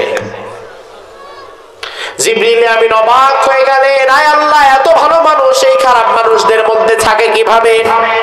তিনি যেহেতু ফেরেশতাদের লিডার, তিনি এবার ওই ভালো মানুষের কাঁধের ফেরেশতাকে বললেন, তার আমলনামাটা একটু দেখি। এবার জিবরিল আমিন আমলনামা দেখে অবাক হয়ে গেলেন, সাথে সাথে আল্লাহর দরবারে আবার দৌড় দিলেন। আল্লাহর দরবারে গিয়ে জিবরিল আমিন বলে, ইয়া রব, আয় আল্লাহ আমার রব, আপনি তো আমারে বললেন পুরা জনপদটারে যেন আমি ধ্বংস করে দেই, কিন্তু ইন্না ফীহিম আবদাকা ফুলান লাম ইয়াসিক তরফাত আইন, ওই জনপদের পাপিষ্ট হাজার লক্ষ লক্ষ মানুষের মাঝে এমন একজন ভালো ইবাদতগুজার নামাজি বান্দা এমন আছে যে বান্দা লাম ইয়াসিক তরফাত আইন, চোখের পলক পড়তে যতটা সময় লাগে এতটা সময়ও জীবনে কোনোদিন তোমার জিকির থেকে বিরত থাকে না। সুবহানাল্লাহ কয় না? তার মানে কি বুঝলেন? লোকটাকে আমাদের চেয়ে খারাপ না ভালো? আমাদের চেয়ে খারাপ না ভালো? জিবরিল আমিন বলেন, লাম ইয়াসিক তরফাত আইন, এক মুহূর্তের জন্য চোখের পলক পড়তে যতটা সময় লাগে এতটা সময়ও জিকির থেকে কোনোদিন পৃথক হয় নাই, গাফিল হয় নাই। আয় আল্লাহ, এই লোকটার বিষয় তো আমাকে আলাদা কোনো সিদ্ধান্ত দিল না, আমি তারে কি করব? তারে আমি কোথায় রাখবো? তুমি যদি বলো তাকে আমি আমার আরেকটা ডানার মধ্যে হেফাজতে রাখি, বাকি সবাই ধ্বংস করে দেই। আল্লাহ বললেন, না, আকলিবহা আলাইহি ওয়া আলাইহিম, ও জিবরাইল, তুমি যখন ধ্বংস কার্য শুরু করবা তখন ধ্বংস কার্যটা ওই আবেদ ইবাদত গুজার জিকিরকারী হাজী গাজী নামাজি বান্দার মাথার উপর থেকেই শুরু করবা। জিবরাইল বলে, এটা কেন করব? আল্লাহ বলে, জিবরাইল শুনে নাও, দুনিয়াতে মানুষ আমি আল্লাহ স্বার্থপর করে বানাই নাই। মানুষ শুধু এই চিন্তা করবে না যে আমি কেমনে জান্নাতে যাব, বরং মানুষের চিন্তা থাকবে এটা আমি নিজেও জান্নাতি হব, আমার ভাইদেরকে নিয়ে জান্নাতি হব। আমার গ্রামবাসী জাহান্নামে যাবে, আমি জান্নাতে যাব কিভাবে? বরং আমাকে আল্লাহ দায়িত্ব দিয়েছেন সবাইরে জান্নাতের পথে ডাকার জন্য। এরপরে কে এই পথে আসবে আর কে আসবে না সেটা আল্লাহ ভালো জানে, কিন্তু আমার দায়িত্ব কিন্তু আছে সবাইকে এই পথে ডাকবে। আল্লাহ বললেন, জিবরাইল দেখো, এই লোকটা স্বার্থপরের মতো শুধু নিজের আমল নিয়ে ভেবেছে, অন্য কাউরে সৎ কাজের আদেশ দেয় নাই, অন্যায় থেকে বাধাও দেয় নাই। এজন্য আযাবটা যখন শুরু করবা তখন তার মাথার উপর থেকে শুরু করবা। এই জন্য আমাদের দেশে, আমাদের সমাজে যে সকল সুফি সাহেব দরবেশ গুলা পীর সাহেব হইয়া খানকার মধ্যে বসে আছে, শুধু হাদিয়া খায় আর পেট বাড়ায়, কিন্তু জীবনে কোনোদিন মুরিদদের কোনো অন্যায় দেখলে বাধা দেয় না। আল্লাহ তাআলা যদি কোনো আযাব গজব পাঠায়, সবার আগে ওই সুফি সাহেব দরবেশদের মাথার উপর থেকে শুরু করবেন, যারা কখনো অন্যায় প্রতিবাদ করে না। এজন্য ওমর ফারুক রাদিয়াল্লাহু আনহু বললেন, ভাই আবু বকর, এই জাতির 2 নাম্বার বিষয় হচ্ছে আমালুহুম আল আমরু বিল মারুফ ওয়ান নাহয়ু আনিল মুনকার। এই জাতির লোকেরা তারা সৎ কাজের আদেশ দেয় আর অন্যায় কাজ থেকে বাধা প্রদান করে, যার ফলে এই জাতির মধ্যে কোনো বিচার আচারের দরকার হয় না। সুবহানাল্লাহ। আবু বকর বললেন, কথা ঠিক। 3 নাম্বার বিষয়টা কি? ওমর বললেন, ভাই 3 নাম্বার বিষয় তো আরো জটিল। 3 নাম্বার বিষয় হচ্ছে মানহাজুহুমুল কোরআন। এই জাতির একটা সংবিধান আছে, ওই সংবিধানের নাম হচ্ছে আল কোরআন। সুবহানাল্লাহ বলবেন না? সংবিধানের নাম কি? কার লেখা সংবিধান? মাশাআল্লাহ। কার লেখা সংবিধান? বাংলাদেশের একটা সংবিধান আছে না নাই? কার লেখা? মানুষের লেখা, ডক্টর কামালের লেখা, নাস্তিক মুরতাদদের লেখা।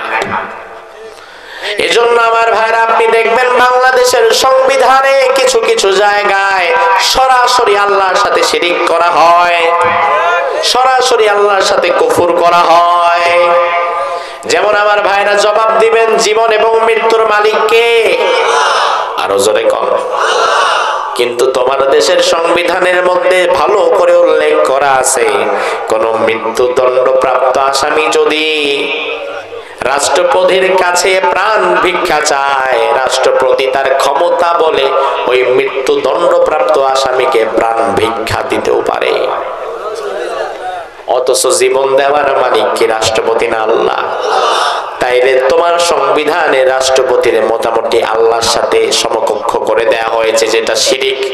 এই শিরিকি সংবিধান যতদিন চলবে ততদিন সমাজের মধ্যে শান্তি আসবে না। এজন্য আগামীতে মানুষের লেখা, মানুষের তৈরি করা শিরিক এবং কুফর মিশ্রিত সংবিধানকে ডাস্টবিনে নিক্ষেপ করে আল কোরআনকে আমাদের সংবিধান বানাতে হবে।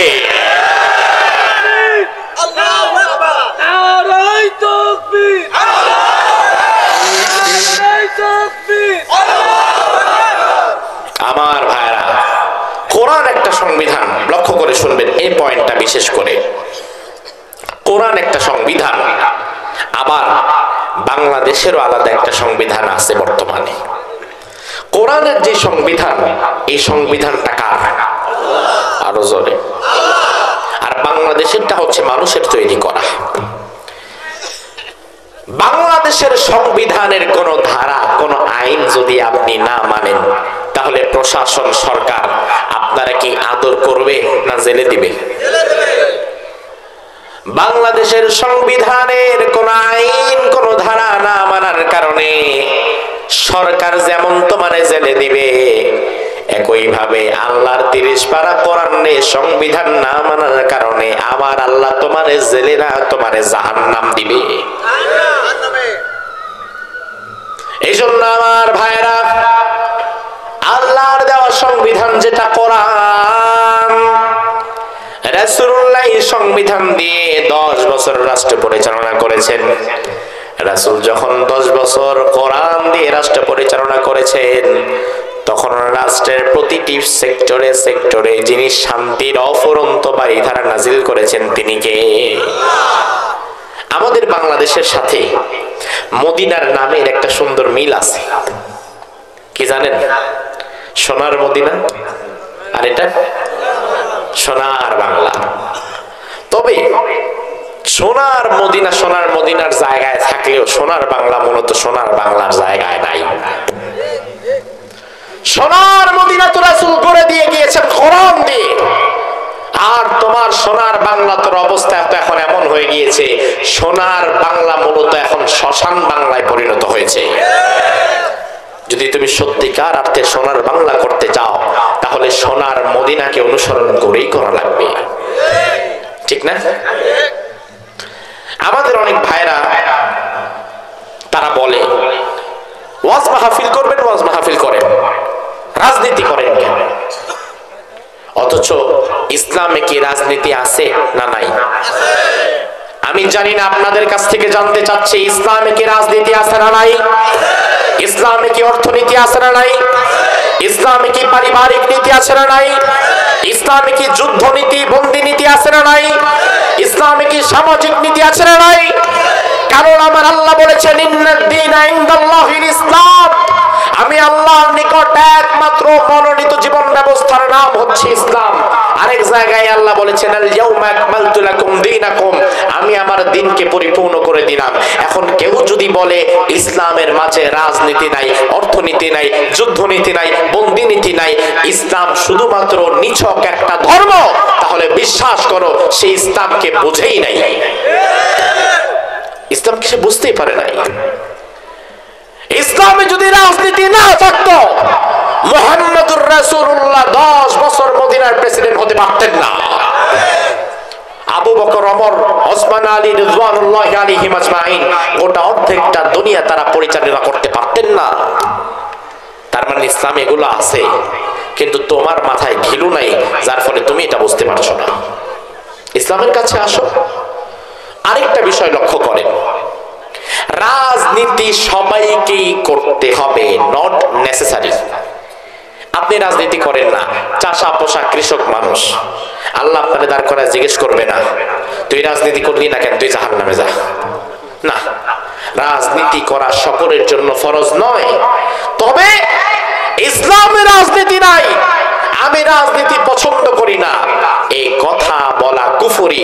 কারণ ইসলামে যেটা আছে ওটা অস্বীকার করার হুকুম তোমাকে আল্লাহ দেয় নাই। তুমি করো না, তোমার বিষয়, আমি করি না, আমার বিষয়। কিন্তু ইসলামে যে আছে এটা কি অস্বীকার করা যাবে?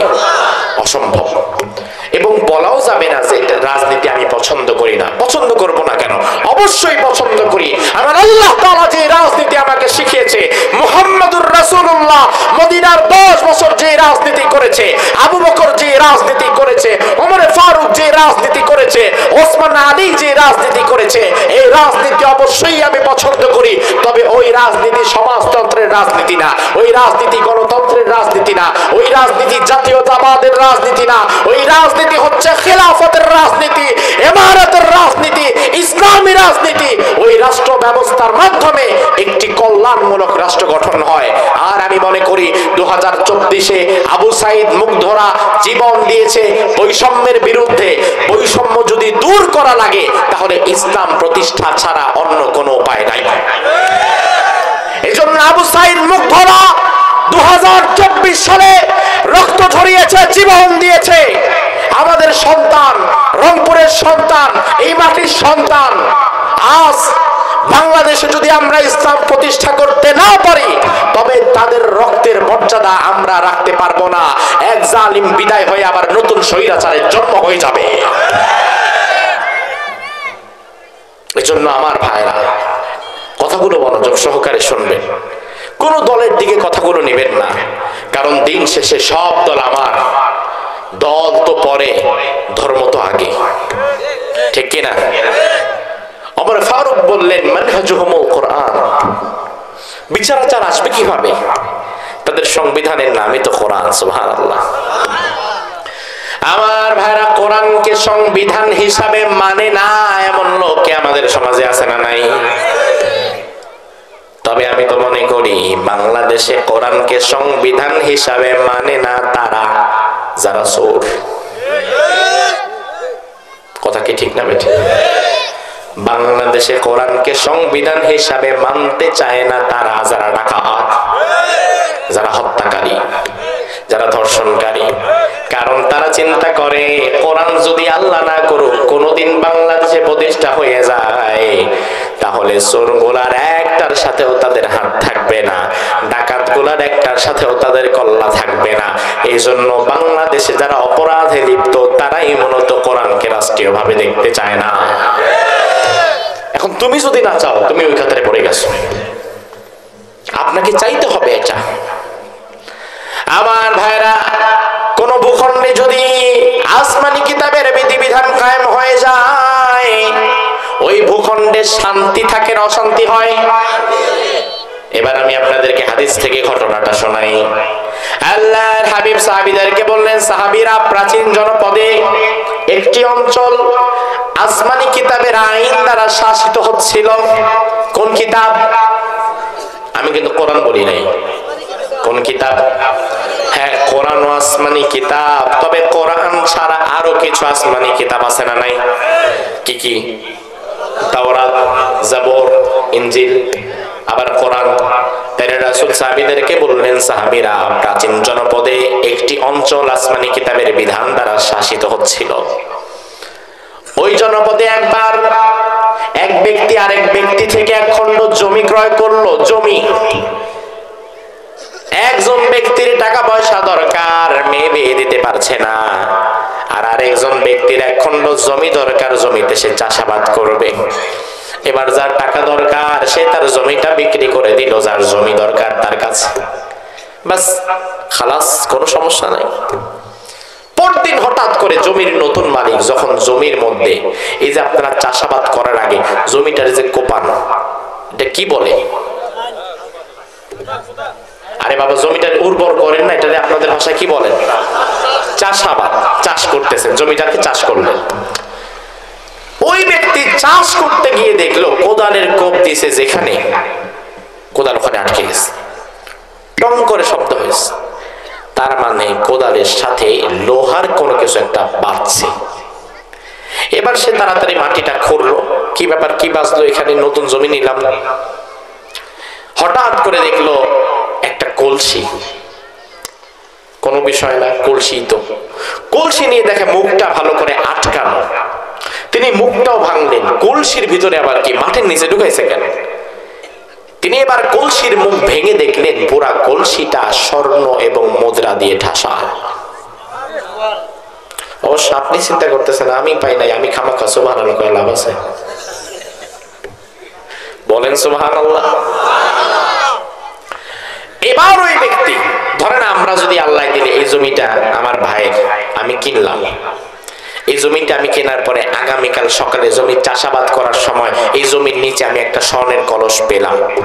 পাওয়ার পরে আমি এটা নিয়ে করবোটা কি? ও বাবা, এই জমিতে এটা পাওয়ার পরে বাড়ি নিয়ে যাবো মানে কি? বউ বাচ্চারে তালাক দিয়া বিদেশে গিয়া লাগলে বাড়ি আরেকটা করে বিয়ে আরেকটা করে থেকে যাবো। এই ঝামেলার মধ্যে আসে কে? বউ পোলাপান কেউ তার চিনবেন না, কারণ এক কলসি সোনা কম কথা। এবার এই লোক স্বর্ণের কলসি পাওয়ার পরে দৌড়ে চলে গিয়েছে জমির আগের মালিকের কাছে।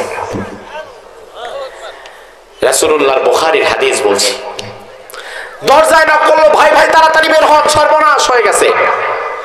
পুরান মালিক তাড়াতাড়ি বের হয়েছে, ভাই সমস্যা কি? ভাই কোনো সমস্যা নেই। বলে ভাই বিরাট সমস্যা। কি সমস্যা? এই যে কলসি। কয় কিসের কলসি? আপনার জমির নিচে পাইছে। কয় আরে বাবা, এটা তো আমিও রাখি নাই। পাইছেন যেহেতু রাখেন। আরে ভাই, এটা যেন যেন কলসি না কিন্তু। তাহলে কেমন কলসি? কয় পুরা কলসিটা ভরা স্বর্ণ মুদ্রা। এবার নতুন মালিক যে কলসিটা নিয়ে আসছে সে কি বলে দেখেন, হাদিস থেকে শোনাচ্ছি। সে এবার পুরান মালিককে বলছে, ভাই খুদ যাহাবাক, তুমি তোমার স্বর্ণ নিয়ে নাও, কারণ ইন্নামা আশতারাইতু মিনকাল আরদ ওয়া লাম আশতারি যাহাব, আমি শুধু তোমার কাছ থেকে জমিটা কিনেছি, স্বর্ণ কিনি নাই, তোমার স্বর্ণ তুমি নিয়ে নাও। আচ্ছা সুবহানাল্লাহটা কি বাসায় গিয়ে বলবেন? একটু জোরে কর। এবার নতুন পুরান মালিক যে বিক্রি করেছে, আপনি জমি একটা কিনছেন, আপনার জমির মধ্যে যদি স্বর্ণের কলস না লোহা পিতলের কলস পান, এটা যদি আগের মালিক জানে দৌড়ায় আসবে, আমারটা আমার ফেরত দাও। ঠিক কিনা? আমি মাদ্রাসার জন্য একটা জমি কিনেছিলাম ভাই, জমির মধ্যে 2-3টা গাছ ছিল, গাছ। জমির মালিকরে বললাম, হাজী সাহেব গাছ 2-3টা দিয়ে দেন। জমির পুরা টাকা পরিশোধ করে দিছি, গাছ 2-3টা আমাকে দিয়ে দেন, মাদ্রাসার ছাত্রদের পড়ার জন্য আমি রেহাল বানাবো, তাক বানাবো, দিয়ে দেন। মাশাআল্লাহ, পরের দিন আমি আয়েশা দেখি রাত্রে বেলা হাজী সাহেব গাছ কাইটা নিয়ে গেছে। একদিনে সময় দেয় নাই, রাত্রে বেলা মোটামুটি সাফা সাফা ক্লিয়ার, অল ক্লিয়ার শ্যাম্পু দিয়ে দিচ্ছে। আহা,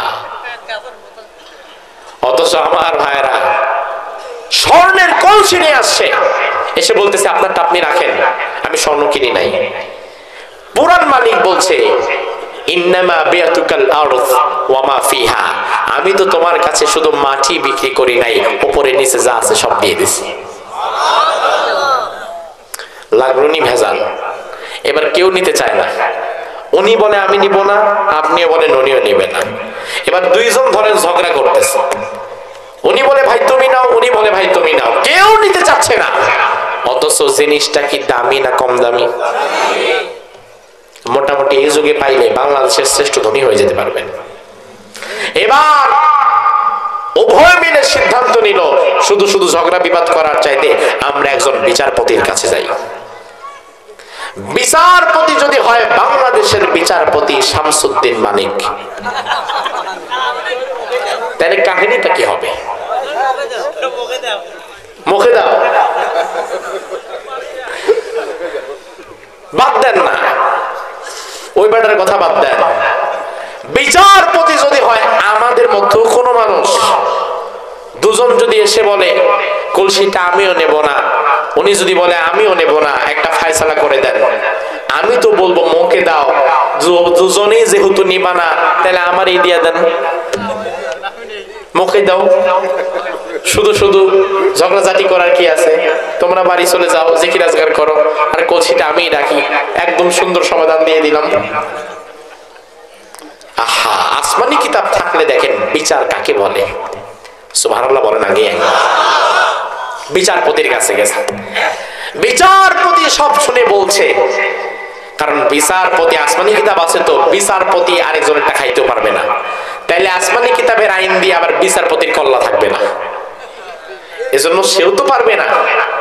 সে এবার বলছে আচ্ছা আলাকুমা ওয়ালাদ, তোমাদের কারো কি সন্তানাদি আছে? একজন বলল লি গোলাম, আমার একটা সন্তান আছে, ছেলে আছে, ছেলের বিয়ে দিব, আগে ছেলেটার চাষাবাদের মধ্যে নিযুক্ত করি, জায়গা জমিটা ছেলের নামেই কিনছি, কারণ শ্বশুর বাড়ির মানুষ যখন আসবে ছেলের কি আছে, কিচ্ছু নাই, অকর্মণ্য, তবু মেয়ে বিয়ে দিব না। এজন্য আসলে জন্য অন্তত বলতে পারি এখন জমি আছে, কাজ বাজ করে, এজন্য ছেলেটার জন্য জমিটা কিনছি। আরেকজন বলল ওয়ালিল জারিয়া, আমার একটা মেয়ে আছে, মেয়ের বিয়ে দিতে পারছিলাম না কিছু টাকা পয়সার জন্য, এজন্য জমিটা বিক্রি করেছি। বিচারপতি বললেন আনকিহাল গোলাম আল জারিয়া ওয়া আনফিকু আলা আনফুসিহিমা, তোমার ছেলে তোমার মেয়ের বিয়ে দিয়ে দাও, আর এই বিয়েতে যত খরচ হবে সব খরচ এই স্বর্ণের কলসি দিয়ে করে দাও। আহা, একটা হাদিস ইসলামী রাষ্ট্রের কল্যাণ, আসমানি কিতাবের কল্যাণ বোঝাবার জন্য এই একটা হাদিসই যথেষ্ট, ঠিক কিনা? একটা হাদিসই যথেষ্ট। সমাজে ইনসাফ নাই। আমার ভাইরা, ওমর ফারুক বললেন ভাই এই জাতির 4 নাম্বার বিষয় হচ্ছে কুল্লু ওয়াহিদিন মিনহুম ইয়ারিফু হাদ্দাহু ফায়াকিফু ইনদাহ। এই জাতির মানুষ তারা খুব সাবধান, তারা নিজেদের সীমা রেখাটা ভালো করে জানে, আরেকজনের সীমানায় ঢুকে যায় না।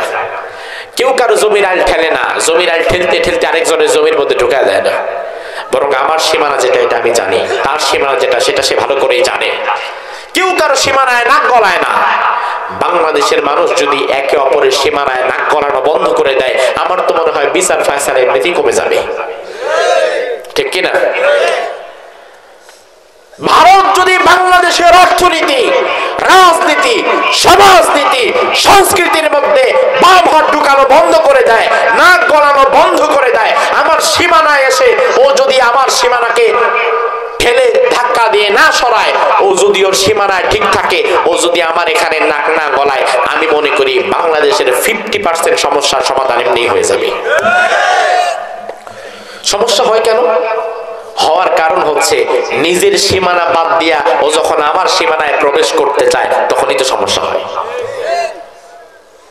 আমার ভাইরা, আপনারা জানেন কিনা আমি জানি না, গত 3 দিন আগে চাপাই নবাবগঞ্জের শিবগঞ্জ বর্ডার সীমান্তে ভারতের বিএসএফ বাংলাদেশের কাঁটাতারের বেড়া উঠিয়ে ফেলেছে। বেড়া উঠিয়ে নিজেরা নতুন করে বাংলাদেশের আরো কিছু জায়গা নিয়ে বেড়া দিতে শুরু করছিল। বাংলাদেশের বর্ডার গার্ড বিজিবি তারা যখন এই দৃশ্য দেখলো, তারা চুপ করে বসে থাকলো না, তারা অস্ত্র শস্ত্র নিয়ে যুদ্ধের প্রস্তুতি নিয়ে নেমে গেল, সামনের দিকে হাঁটা দিল। আর বাংলাদেশের বিজিবির সাথে চাপাই নবাবগঞ্জের শিবগঞ্জের হাজার হাজার মানুষ, আপনাদের মতো কৃষক, শ্রমিক, চাষা, পোষা, আপনাদের মতো মানুষগুলো কোদাল, কাস্তি, দা, বটি হাতে নিয়ে বিজিবির সাথে রওনা দিল নিজের সীমান্ত রক্ষার জন্য, ভারতের বিএসএফ এর বিরুদ্ধে লড়াইয়ের জন্য। এই দৃশ্য যখন হলো, তখন বিজিবি, বিএসএফ, ভারতীয় বর্ডার গার্ড যারা ছিল, এদের কলিজার পানি শুকায় গেছে। অথচ আপনি দেখেন ওদের কাছে আছে ভারতীয় সীমান্ত রক্ষীদের কাছে আছে হাই কোয়ালিটির অস্ত্র শস্ত্র। আর চাপাই নবাবগঞ্জের শিবগঞ্জের কৃষক এক হাতে দেখি আকিজ বিড়ি, আরেক হাতে এসে কাশি, লুঙ্গিটারে মারছে গিফট। এটা কি কয় যে লুঙ্গি যে মারে আর উপরে উঠায় রাখে, মোটামুটি বিপদ সীমার উপরে, কিন্তু বিপদ সীমার উপরে লুঙ্গি উঠে গেছে। আমার দেশের কৃষক লুঙ্গি উঠে গেছে বিপদ সীমার উপরে, এক হাতে আকিজ বিড়ি, আরেক হাতে নিচে একটা কোদাল, কাশি, দা, বটি। এবার সে দাঁড়িয়ে আছে ভারতীয় বিএসএফ এর বিরুদ্ধে মোকাবেলা করার জন্য। আমার ভাইরা, আমি বিশ্বাস করি এই দুর্বার সাহস যেই জাতির কৃষকদের মধ্যে আছে, ওই জাতির আল্লাহর কসম করে বলি দুনিয়াতে কেউ পরাজিত করতে পারবে না।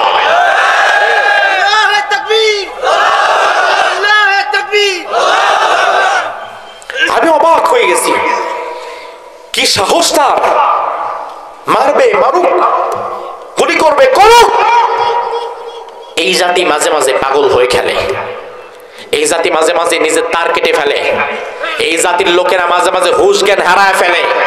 এত হুশ জ্ঞান রেখে কখনো যুদ্ধ জয় করা যায় না, বরং 5ই আগস্ট বাংলাদেশের সূর্য সন্তানেরা হুশ জ্ঞান বাদ দিয়ে রাস্তায় নেমে যাওয়ার কারণে লাশের পর লাশ পড়েছে, তবুও তারা থেমে যায় নাই, অবশেষে স্বৈরাচার পালাতে বাধ্য হয়েছে। আমার ভাইরা, আমি অবাক হয়ে গেছি, কি সাহস! আসলে 5ই আগস্টের পর শুধু স্বৈরাচার বিদায় হয় নাই, দিল্লির কালো ছায়াও বিদায় হয়ে গেছে। আমি সীমান্তে বলে এসেছি, আগামীকাল শিবগঞ্জে আমার মাহফিল, চাপাই নবাবগঞ্জের ওইখানে আমার মাহফিল আগামীকাল। আমি তাদেরকে বললাম, এখন থেকে চুপ থাকার দিন শেষ, পা চাটার গোলামির দিন শেষ। বাংলাদেশের বর্ডার গার্ড বিজিবিকে তার পূর্ণ ক্ষমতা ফিরিয়ে দাও। আমার বিজিবি সীমান্তে একটা গুলি যদি ছুড়ে, একটা গুলির বিপরীতে 10টা গুলি করার মতো ক্ষমতা তুমি আমার দিয়ে দাও। এখন থেকে চুপ থাকার দিন শেষ। তুমি আমার ফেলানিকে মেনে যাবা, তুমি সীমান্তে এসে গুলি চালাবা, তুমি সীমান্তে কৃষককে ধরে নিয়ে যাবা, তুমি সীমান্তে এসে আমার মা বোনের গায়ে গুলি চালাবা, আর আমি অত্যাচারিত হয়ে চোখ নিচু করে থাকবো। ওই দিন শেষ। বাংলাদেশের মানুষ, বাংলাদেশের বর্ডার গার্ড, বাংলাদেশের বিজিবি আর দিল্লির দালালি করবে না। গুলি যদি তোমরা ছুড়ো, গুলি আমরাও ছুড়বো। তোমার কাছে আছে অস্ত্র, ট্যাঙ্ক, কামান, বিমান, আর আমার কাছে আছে ঈমান। ঠিক কিনা? এজন্য ওমর ফারুক বললেন, কুল্লু ওয়াহিদিন মিনহুম ইয়ারিফু হাদ্দাহু ফায়াকিফু ইনদাহ। এই জাতির মানুষ প্রত্যেকেই নিজেদের সীমারেখা ভালো করে জানে, একে অপরের সীমারেখায় প্রবেশ করে না। সুবহানাল্লাহ। ওমর ফারুক 5 নম্বরে বললেন, ওয়াইদা মারিদাদুহু, এই জাতির কোন মানুষ যদি কখনো অসুস্থ হয়ে পড়ে যায়, ওই অসুস্থ মানুষের সেবার জন্য ওই জাতির হাজার হাজার মানুষ সবাই একসাথে কাজ শুরু করে দেয়। সুবহানাল্লাহ বলেন।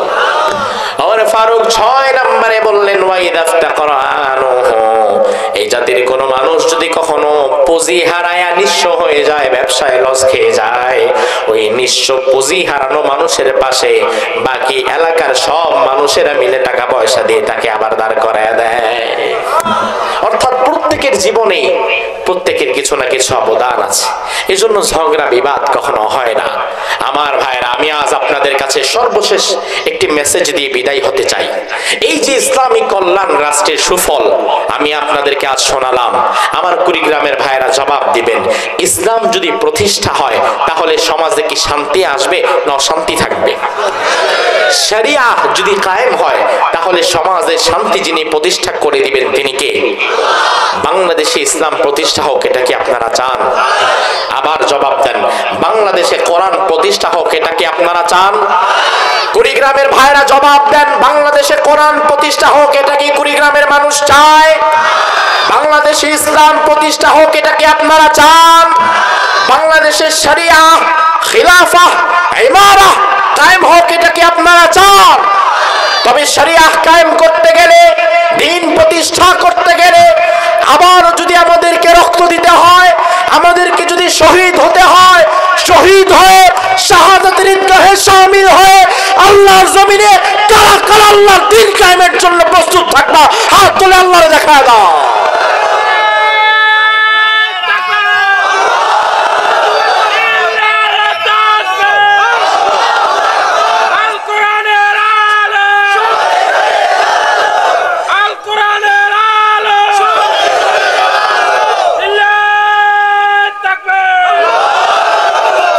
আল্লাহ সুবহানাহু ওয়া তাআলা আমাদেরকে কবুল করুক, আমরা বলি আমিন। হাযা মা ইনদি ওয়াল ইলমু ইনদাল্লাহ আলাইহি তাওয়াক্কালতু ইলাইহি উনীব। আমরা মুনাজাত করে একসঙ্গে বাড়ি ফিরে যাব ইনশাআল্লাহ।